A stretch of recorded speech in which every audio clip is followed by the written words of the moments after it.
Fala, seus cristãos cansados, graça e paz a todos os santos da internet. Chegou aquela hora da gente dar um pontapé inicial no estudo da escola sabatina. E como você talvez já saiba, o tema dessa série do segundo trimestre de 2023 tem sido as 3 mensagens angélicas, né? E hoje, especificamente, a gente vai estudar, seguindo aqui essa temática, especialmente no capítulo 14 de Apocalipse, a gente vai falar sobre a boa notícia do juízo. Mais especificamente ainda, a gente vai refletir aqui a partir do verso 7 do capítulo 14 sobre essa hora do julgamento final e as implicações eternas disso na nossa vida. O verso de hoje, então, né, Apocalipse 14, verso 7, diz o seguinte: apareceu então esse anjo, né, esse primeiro anjo, dizendo em forte voz: temam a Deus e deem glórias a ele, pois é chegada a hora em que ele vai julgar. E adorem aquele que fez o céu, a terra, o mar e as fontes das águas. Muitas vezes a ideia de um julgamento pode parecer assustadora e intimidante para a gente, né? Só que quando a gente pensa nisso, à luz da mensagem do Evangelho, a gente acaba descobrindo que o julgamento, na verdade, é uma parte integral dessa boa notícia que Jesus veio nos trazer, né? Então a gente vai ver o resultado do julgamento não é simplesmente para a satisfação de Deus, mas para as criaturas que ele criou, para todo o universo, para eles entenderem sobre o caráter de Deus e sobre a sua justiça, né? E é Jesus quem representa aqueles que confiam nele diante do Pai nesse grande julgamento. Então a gente vai falar sobre esses 3 pontos. A boa notícia do Evangelho engloba-se o julgamento. Na verdade, esse julgamento ele tem muito mais a ver com nós e o restante do universo, né? Para tirarmos da nossa mente as más impressões, as más visões que nós temos a respeito de quem Deus é, e finalmente Jesus Cristo a quem nos representa diante do Pai. Então, embora o julgamento seja assim, como a Bíblia mostra, né, um dia solene de ajuste de contas para aqueles que receberam a Jesus como Salvador e que dedicam suas vidas a Ele, entregam suas vidas a Ele, a boa notícia é que a vitória é garantida, né? Então, o julgamento é uma oportunidade, na verdade, para a gente testemunhar da justiça e da misericórdia de Deus em primeira mão e reconhecermos a dignidade de Cristo como nosso Salvador. Então, junte-se a nós nessa jornada enquanto a gente explora essa mensagem do Evangelho sobre o julgamento e nós descobrimos como podemos encontrar a verdadeira paz e a segurança em meio a essa grande crise que o nosso mundo está enfrentando. Então, fique ligado aqui no nosso canal para mais conteúdo como estes, né? A gente acabou de estrear ontem, né, na sexta-feira, dia 21, o nosso curso de Teologia Bíblica, um curso espetacular que você não pode perder de forma nenhuma. Então se inscreva no nosso canal, assine as notificações para você não perder nada. Toda sexta-feira a gente vai lançar uma aula falando sobre a história da redenção e a gente vai estudar livro por livro da Bíblia e encontrar a mensagem principal de salvação e redenção e como ela aponta para Jesus Cristo. A gente vai ver isso livro a livro cada sexta-feira, né?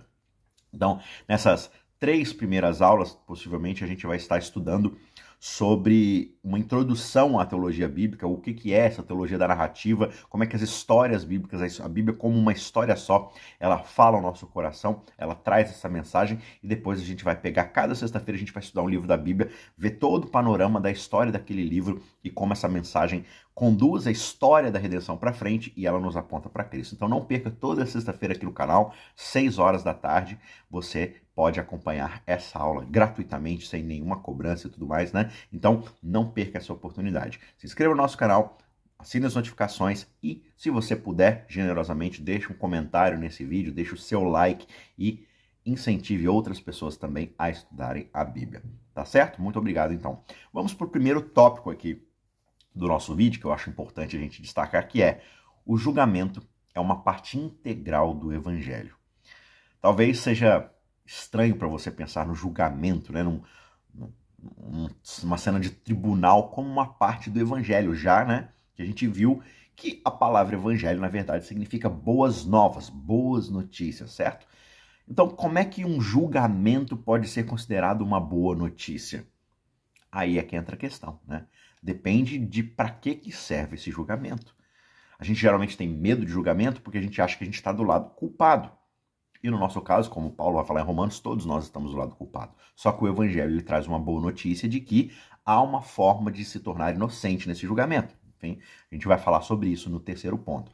Mas agora, eu queria que a gente desse uma olhada numa parábola que Jesus contou lá em Mateus 13, que deixa essa ideia do julgamento um pouco mais claro para a gente. Então vamos ler aqui a partir do verso 24.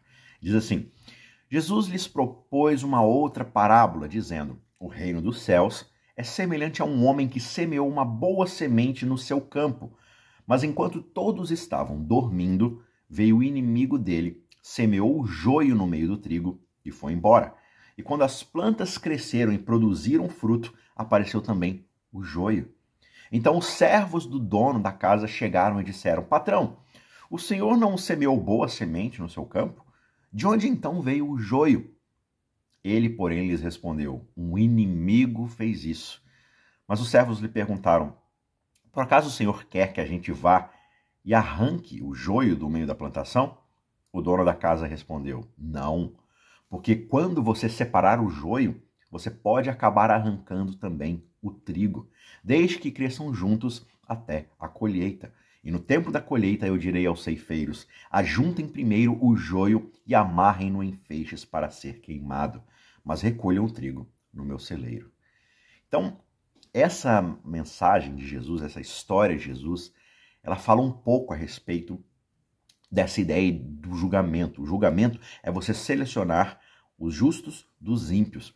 Só que hoje, no meio de toda a situação que a gente se encontra nesse mundo de pecado, a gente fica o tempo todo alternando ali estarmos entre os justos e os ímpios. A gente muitas vezes somos os perpetuadores do mal na nossa vida.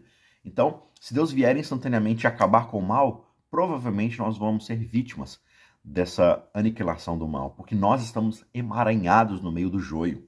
Mesmo que nós tenhamos o potencial ou tenhamos ali o desejo de sermos trigo, muitas vezes a gente está emaranhado no meio do joio. E a gente acaba praticando as injustiças que a gente deseja que Deus extingua no mundo, né? Só que assim, vamos tentar ilustrar um pouco mais isso daqui. Imagina um jardim, né, repleto de flores, de frutos, né? Tudo é muito colorido, tudo é muito cheiroso, tudo é muito saboroso. Um verdadeiro oásis, né? Só que no meio desse jardim existe a presença destrutiva de pragas, de ervas daninhas, outros malefícios, né? E aí você tem o jardineiro, que é alguém zeloso, cuidadoso, que vai lá e combate as ervas daninhas, as pragas que ameaçam a harmonia e a beleza desse jardim. A gente pode entender o evangelho tal como esse jardim, né? É uma mensagem de esperança, de salvação, que traz luz e restauração à vida daqueles que recebem, né? Uma coisa colorida, bonita, cheirosa, saborosa. Esse é o evangelho. Só que, ainda assim, o jardineiro vai precisar combater as ameaças a esse jardim para que esse jardim possa ser plenamente apreciado. O jardineiro vai precisar livrar esse jardim das coisas ruins, porque o tempo todo essas coisas ruins irão destruir todos os benefícios e toda a parte boa desse jardim, né? Então, da mesma forma, Deus também precisa lidar com o pecado que corrompe a humanidade. Por isso que o julgamento é uma parte integral do evangelho, porque sem o julgamento, os efeitos do evangelho, né, eles acabam não servindo para muita coisa, não vai te levar muito longe. Porque o mal vai continuar voltando. E como é que pode ser uma boa notícia o fato de que o mal sempre vai estar no nosso meio, né? Então, assim como a ação do jardineiro contra as ervas daninhas, o evangelho também usa a questão do julgamento para se manter como uma coisa plena e satisfatória. E é justamente sobre isso a mensagem do primeiro anjo em Apocalipse 14:7. Ela nos lembra da importância do julgamento para que o evangelho seja plenamente estabelecido. Por isso que ela diz: temam a Deus e dai-lhe glória, pois é chegada a hora do seu juízo. Sem o julgamento, o evangelho não tem propósito, porque não haveria nenhuma razão para buscar a salvação, ou porque tudo está perdido, ou porque de fato não tem nada para a gente ser salvo de.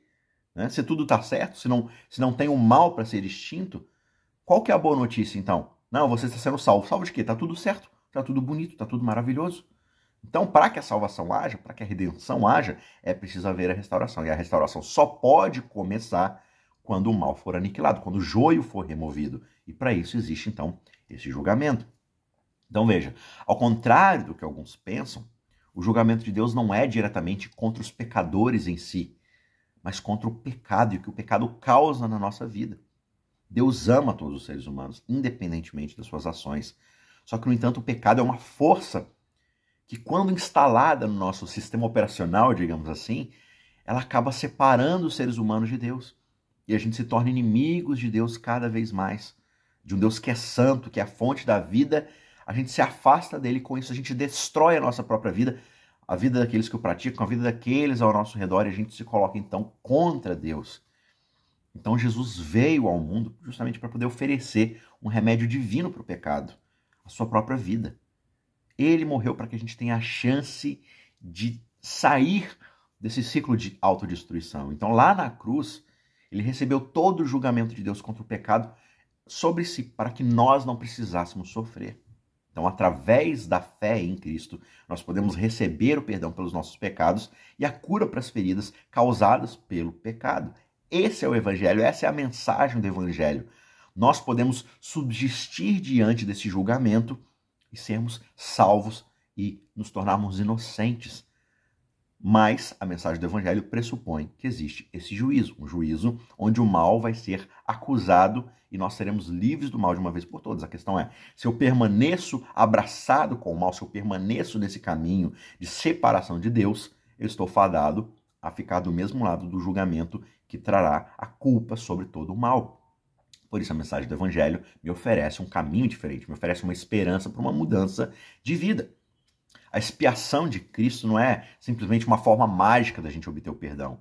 Ela é um remédio divino para a cura da transgressão e a restauração da saúde espiritual. É um meio que o céu ordenou, pela qual a justiça de Cristo pode não apenas estar sobre nós e nos cobrir, mas também entrar no nosso coração, entrar no nosso caráter e nos transformar internamente. Essa é a boa notícia do Evangelho. Só que por que nós precisamos do julgamento, então, para compreender o Evangelho? Porque sem o julgamento não há necessidade para a salvação. O julgamento é a prova da justiça de Deus e da seriedade do pecado e o que ele causa na sua boa criação. E se não houvesse, então, consequências para o pecado, por que a gente ia precisar do Evangelho?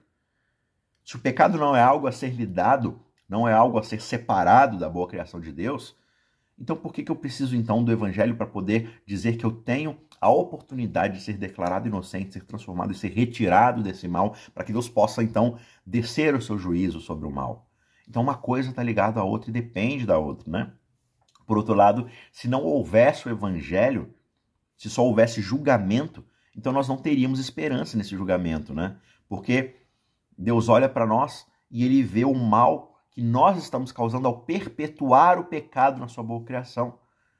Então, através do Evangelho, a gente pode entender que, embora nós sejamos pecadores, estamos envolvidos no meio desse mal, nós podemos ser justificados por Deus e receber a vida eterna. Ou seja, no meio de toda essa plantação com joio, nós podemos ser retirados desse ambiente, dessa plantação, e sermos separados do celeiro divino daqueles que são salvos e restaurados. Nós podemos receber a vida eterna. Nós não somos mais escravos do pecado, mas sim filhos de Deus, libertos para viver uma vida de santidade ao lado dele. Essa é a grande notícia do Evangelho. Então o julgamento é também uma oportunidade para que a verdade seja revelada, né? Para que a verdade acerca de quem Deus é, do que o pecado causa na sua criação, do que o pecado causa em nós, do que nós continuaremos fazendo se formos deixados à revelia do pecado, do que nós podemos ser se colocados num caminho de santidade por aquele que nos criou, né? Tudo isso está revelado ou estará revelado por causa desse julgamento, ou seja, desse passar tudo a limpo, desse colocar em panos brancos, para que todos possam distinguir tudo. No final dos tempos, quando o julgamento ocorrer, todas as coisas vão ser reveladas e a justiça de Deus será completamente estabelecida. E aqueles que foram fiéis a Deus vão ser recompensados. Já aqueles que rejeitaram a oferta de salvação serão também julgados de acordo com as suas ações. Mas haverá um julgamento, né? E em resumo, esse julgamento é uma parte integral do Evangelho. Você não tira o julgamento do Evangelho, senão você fica com uma coisa incompleta. Porque é através desse julgamento que nós podemos compreender a gravidade do pecado e a extensão, por consequência, do amor de Deus e do quanto ele estava disposto a poder nos salvar dando seu próprio Filho. É através desse remédio divino oferecido por Cristo que nós podemos receber a cura para as feridas causadas pelo pecado. E é através do Evangelho que nós podemos ter esperança no julgamento final e na vida eterna. Por isso, vamos temer a Deus e dar-lhe glória, sabendo que Ele é um Deus justo, que Ele é um Deus amoroso e que deseja nos salvar do pecado e nos dar a vida eterna. Precisamos ser gratos por essa oferta maravilhosa de salvação e devemos viver, então, uma vida de santidade, esperando com alegria o dia do julgamento final, que será um dia de livramento do mal e não simplesmente de destruição daqueles que entregaram suas vidas a Deus e aceitaram a boa notícia do Evangelho.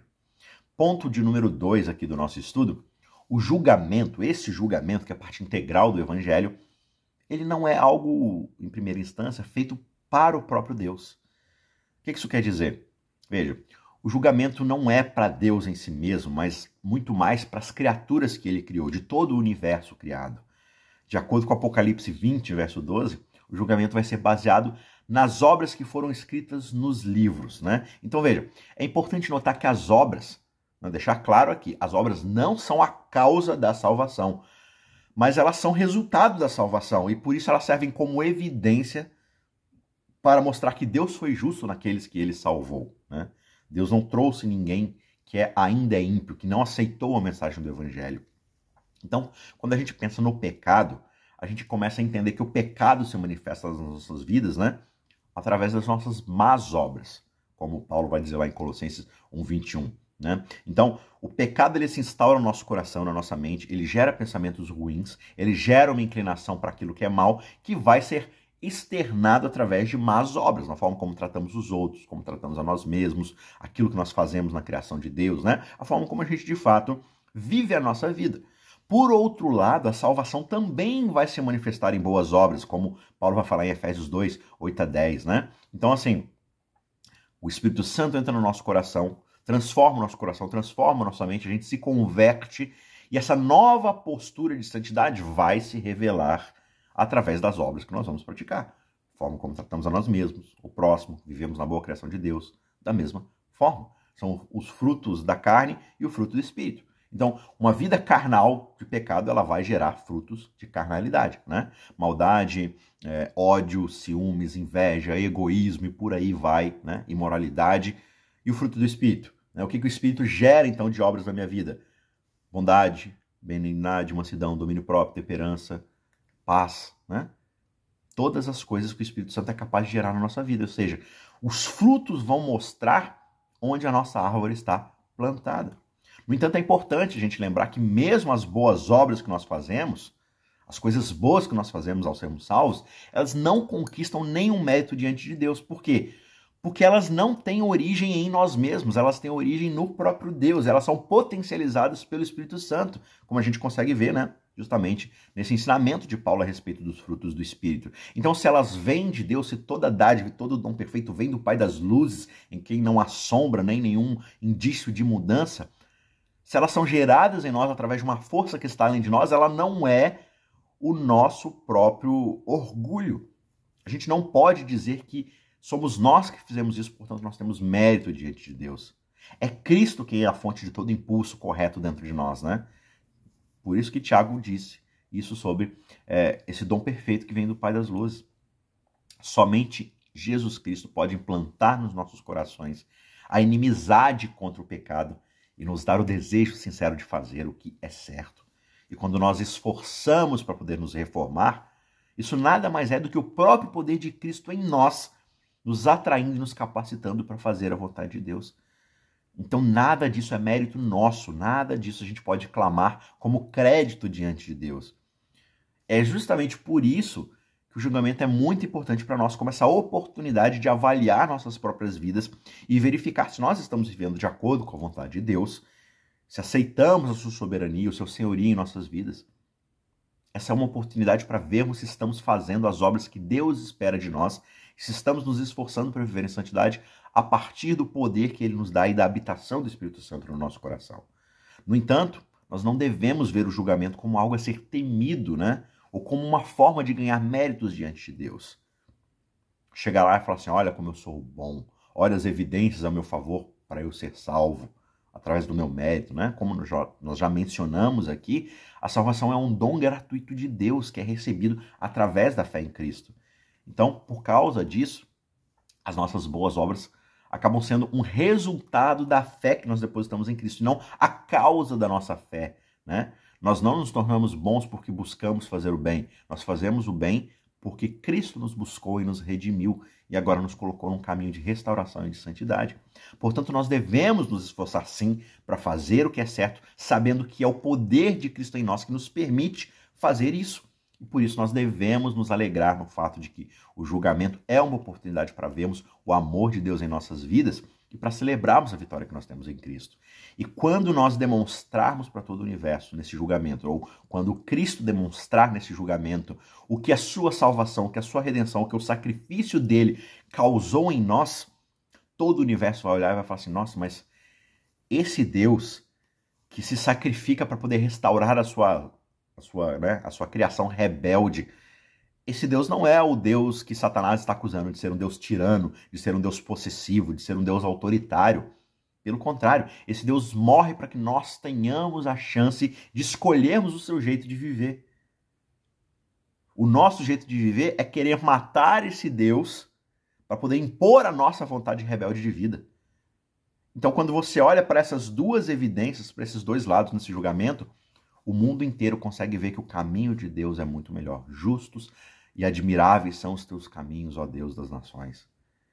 Então o julgamento, ele mostra para toda a criação, para todo o universo, a justiça de Deus. Que Deus, de fato, é coerente com aquilo que ele afirma ser o seu caráter e que ele é amoroso e misericórdia mesmo para a mais rebelde da sua criação. E ainda assim, para essa criação rebelde, ele oferece a chance de redenção, né? Então, não haverá na eternidade uma viva alma que vai olhar e vai falar assim, mas eu ainda estou com dúvida. Será que essa pessoa que foi salva, ela não foi salva de uma forma autoritária, porque Deus quis que sim? Ou será que, de fato, o Espírito Santo gerou frutos na vida dessa pessoa, demonstrando que, de fato, ela aceitou a salvação, né? Então, essa é a razão de que o julgamento, na verdade, ele é uma boa notícia, porque ele revela o caráter de Deus para todo o universo, e isso faz com que o universo esteja ainda mais próximo e glorificando esse Deus, né? Então, ponto de número 3, para a gente encerrar. Jesus é a grande e boa notícia desse julgamento. O julgamento não é universalmente considerado como uma boa notícia, né? Na verdade, é um dia solene de ajuste de contas, como a gente vê em Apocalipse 20:11, em Levítico 23:32, né? Sobre o dia da expiação ali, o Yom Kippur. E esse é um momento em que nós vamos sim ser chamados para a responsabilidade por conta das nossas ações. E quando os pecadores então agora são confrontados com a sua culpa, eles não têm nada a dizer em sua defesa, né? Como Romanos 3:19 nos lembra, que diante dele toda língua confessará que é pecadora, os joelhos vão se dobrar e falar, eu tô aqui porque eu mereço todo o julgamento, eu mereço toda a culpa, porque eu causei todas essas coisas, porque eu vivi de forma indigna. Só que, no entanto, para aqueles que receberam Cristo como Salvador e dedicaram suas vidas a Ele, o julgamento é uma boa notícia. Por que é uma boa notícia? Isso ocorre porque nós sabemos que os nossos pecados foram perdoados e que em Cristo nós temos a garantia da vida eterna. Então, ao invés da gente temer o julgamento, a gente anseia pelo julgamento, porque nós podemos nos alegrar no fato de que um dia nós seremos julgados justamente e que nós receberemos a recompensa que Deus prometeu àqueles que o amam. Nós seremos considerados inocentes por causa do sacrifício do Filho de Deus. Ellen White, em um dos seus relatos, ela descreve uma visão que ela teve sobre o julgamento que viria. Ela disse que a linguagem falhava em dar uma descrição adequada das coisas que passaram diante dela ali naquele julgamento, do efeito que elas tiveram sobre a sua mente. No entanto, depois que essa cena passou e ela se viu ainda na terra, ela sentiu um sentimento de gratidão pelo tempo precioso que ainda havia sido concedido para se preparar para toda a eternidade, para se preparar para esse momento. Isso mostra para a gente que, embora o julgamento possa ser uma ocasião, né, solene, assustadora e que nos causa um certo temor, ela é, na verdade, uma oportunidade da gente se preparar para a eternidade. É uma oportunidade da gente avaliar as nossas próprias vidas, nos arrependermos dos nossos pecados e buscarmos a fé no Filho de Deus. Depositarmos a nossa confiança naquilo que Cristo fez por nós na cruz, no fato de que Ele ressuscitou, de que Ele está hoje à direita do Pai, intercedendo por nós, enviando o Seu Espírito nas nossas vidas. E essa é uma oportunidade de nos alegrarmos no fato de que em Cristo nós temos a garantia da salvação. Como Hebreus vai dizer, temos ele como âncora da nossa alma, algo que nos prende ao trono e nos dá acesso direto a Deus. Portanto, nós podemos dizer que Jesus é a boa notícia do julgamento. Ou seja, em meio a um julgamento que separa o joio do trigo, Cristo Jesus é o evangelho que nos oferece a chance de que, mesmo que sejamos joio, nós possamos ser convertidos, transformados em trigo. Ele é o nosso Salvador. Ele nos libertou do poder do pecado e da morte. Ele é aquele que nos dá a garantia da vida eterna e nos chama para viver uma vida de santidade. Então, quando nós nos dedicamos a Ele, entregamos nossas vidas a Ele e aceitamos o seu dom gratuito de salvação, nós podemos nos alegrar no fato de que o julgamento não é mais uma ocasião assustadora. É uma oportunidade para celebrarmos a vida e a vitória que nós temos por causa de Cristo Jesus. A tal inocência avaliada em qualquer julgamento, né, depende da defesa daquela pessoa que está diante do juiz. Né? Então, quando eu estou no julgamento diante do juiz, eu só vou ser considerado inocente se eu apresentar argumentos suficientes que provam que eu sou inocente. No entanto, quando se trata do julgamento final, a gente tem a bênção de ter Cristo diante de Deus nos representando aqueles que o confessam diante dos homens, conforme Mateus 10, 32 e 33 menciona. Então, nós temos alguém para entrar ali na corte em nosso favor e dizer: eu tenho todas as provas que tornam esse homem, essa mulher, esse jovem, essa criança, esse menino, essa menina, inocentes. Veja, o grande conflito entre Cristo e Satanás, que tem sido travado por milhares de anos, está prestes a terminar. É só uma questão de tempo. E Satanás está trabalhando incessantemente para poder colher, né, os frutos que ele plantou e unir os elementos do seu reino para a luta final contra Deus. No entanto, é a dignidade de Cristo que torna o julgamento uma boa notícia para nós. Lá em Apocalipse 5, Cristo é apresentado no início desse julgamento como o único digno de abrir o livro. Ele é o único que tem a autoridade por causa daquilo que ele fez, ou seja, a sua morte, a sua entrega. E ele é representado na sua humanidade como o único da raça humana que é digno de vida eterna. Isso mostra pra gente a importância da obra redentora de Cristo na nossa salvação. E por causa que ele é digno de ter a vida eterna, ele outorga, ele nos garante essa mesma vida se nós aceitarmos morrer para o velho eu e entregarmos as nossas vidas na mão dele, né? Para que ele nos declare inocentes através dos seus próprios méritos diante de Deus. Lá em Daniel 7, a gente vê o retrato de Cristo no fim desse julgamento, né? Sendo apresentado como o Filho do Homem, recebendo o reino e a glória de Deus, mostrando para a gente que é esse Cristo que tem todo o direito de ser coroado como rei. Esse Cristo está trabalhando em nosso favor, dando para nós a garantia da vitória final sobre o pecado e sobre a morte, nos declarando inocentes diante de Deus, nos transformando de joio em trigo e tirando o trigo do meio do joio para que o joio possa ser destruído de uma vez por todas e o mal seja uma força que irá livrar o mundo para todo sempre. Ou seja, o mundo estará livre do mal para todo sempre. O universo não terá mais a presença do pecado no seu meio. Porque Deus executou um julgamento justo, livrou aqueles que poderiam ser livres por causa do sacrifício de Cristo e acabou com o mal para todo sempre, extinguiu o poder do mal, as influências do pecado na sua boa criação. Portanto, nós podemos nos alegrar no fato de que Cristo está diante de Deus, representando aqueles que o confessarem diante dos homens.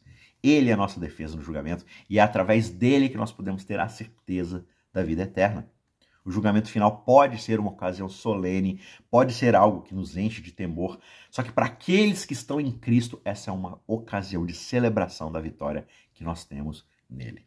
Então, para concluir, a gente precisa lembrar que o nosso mundo está caminhando por uma grande crise, mas em Jesus, por Jesus, através de Jesus e por causa de Jesus, nós temos a garantia da vitória certa.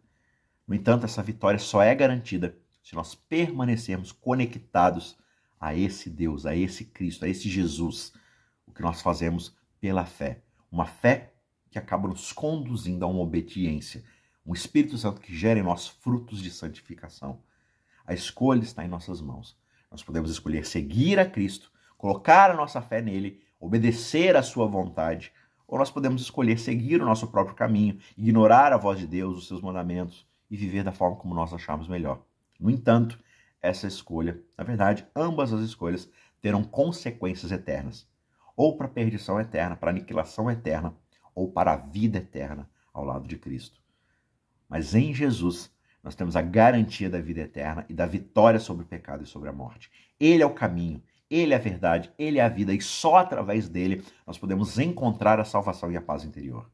Só que essa vitória só é possível se nós escolhermos permanecer em Cristo, confiando nele em todas as circunstâncias da nossa vida.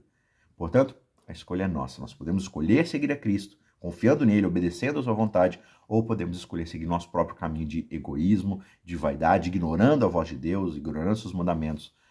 Mas a escolha é simples. E por mais simples que seja essa escolha, ela tem consequências eternas. Portanto, escolha a vida para que você viva. Tá certo? Que Deus te abençoe. Não se esqueça de deixar o seu joinha, de se inscrever no nosso canal, de comentar alguma coisa, de indicar esse vídeo para outras pessoas, e a gente se vê na semana que vem. Um abraço, tchau, tchau.